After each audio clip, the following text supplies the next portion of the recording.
who's joining us right now, the incredible Pete Rainvile of Flying Canoe Hard Cider, joining us on Daytime. Hello, Pete. Hi, Dylan. Nice to see see you again. To have you here. Nice to see you. You're also an ambassador for the Ontario Craft Cider Association. My goodness, you're a busy man. You've got lots going on. Tell us about that association. What is it all about? Well, the Ontario Craft Cider Association is a aggregation of Ontario cider makers, and the only way to get into that association is to use only 100% Ontario apples. So that's what you do. That's what we do. Impressive. How long has it been around for at this point, Flying Canoe Hard Cider? Flying Canoe is going on year number 3. My goodness. And things are getting bigger and better all the time. It's quadrupling every year for us. Is it really, though? Yes. Wow. And it's very similar to the entire industry, globally, nationally, and obviously in Ontario as well. It's exponential growth right now. Okay. What is it about cider? I mean, I guess that's the perfect summer drink, isn't it? Well, they say it's a perfect summer drink, but I think it's a year-round drink, and that's not just because I'm trying to sell cider. Yeah. People are really trying to find something that's in between wine and beer and spirits, and they need a change. They need something different. And up until recently, in the past few years, you haven't been able to find a lot of varieties of ciders. And now what's going on in Ontario, especially with a lot of internationally renowned cider makers, we're getting those. Yeah. Ontario has a strong apple heritage as well. It does. So is it easy then, because of Ontario's apple industry, to be in the business you're in? Well, it is easy, yeah, in many ways. There is a belt where we can grow a lot of things, especially in the Niagara region, but also here in Eastern Ontario. Can you walk us through some of the amazing ciders you've brought? All the ciders that you see right there are all Ontario craft ciders. Those are available in both grocery stores and the LCBOs. One of them in particular is very interesting here. This one is made out of raspberry as well as apple.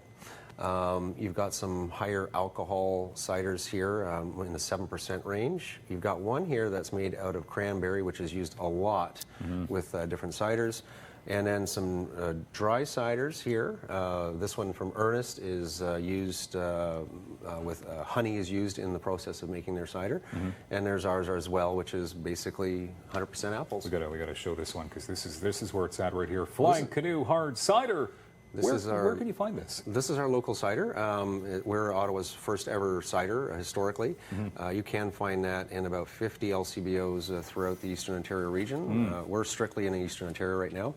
About 20 Loblaws and other grocery stores, and as well about 50 plus bars, restaurants, hotels, and other venues. Really on the grow, my God. We are really growing. Okay, so the crop to glass process, is it a long process to make apple cider?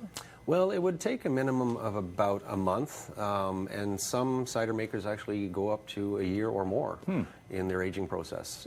In our case, we are usually about 4 to 5 weeks between orchard to can. Now, the industry, as you mentioned, is definitely growing. New technologies. I mean, what's happening when it comes to innovations? Well, there are some innovations. There's a lot of different flowers and berries that are being used in cider. There's different aging processes. We have a product ourselves that is going to be coming out shortly, which we call Fractal, which is a higher alcohol version of the cider that we make. So the 5% cider that we make for retail right now, this one's going to be about 17.5%. And it's alcohol. Alcohol, and it's a totally organic process. Okay, so sorry, it's this fella right here. It's this the skull. Little fella right there. It's the skull. There's a reason there's a skull on it, because it is a little bit more dangerous than the other ones. Be careful. Yeah. Okay, so you probably can't slam back too many of those. No, right? that's more of a sipping drink. A little terrifying, Pete. That's good. When does that come out again? Sorry. We're hoping this fall to be able to have enough production of it. That's exciting. I mean, so it comes in the skull, like you buy it in the skull? No, we're still working on the packaging, but I just wanted to frighten you today. That might work, though, you know? That might be something right there. Okay, and I know as we're gearing towards, I mean, you know, you say back to school and stuff like that, I noticed online you've got a lot of cool things that you said, like you actually have a store. an online store. Yeah, well, like everybody else, we have a website and we have a little store that sells T-shirts and the paddles that you see on that table, as well as hoodies and different things. I saw the cool hoodies, yeah. Yeah, and all of the most of the other Ontario cider makers also do the same thing as well. Okay. I know you're also big in the community. I mean, it seems like every event that I go to, I see you there, and you're a big part of charities. Like, you help charities. So tell me about the charities that you help. Well, our family, which is the owner of the business, there's myself, my wife Melissa, and Sandy McLean, who works for us full-time. He's our general manager. We're very firm believers in giving back to our community. Right now, we're probably doing about 6% of our gross revenue is going back to charity. It's amazing. Yeah. Good work. What is the future, the not so far off future for you guys? For us, it's growth and expansion. Right now, we're working out of a very small space, about 750 square feet.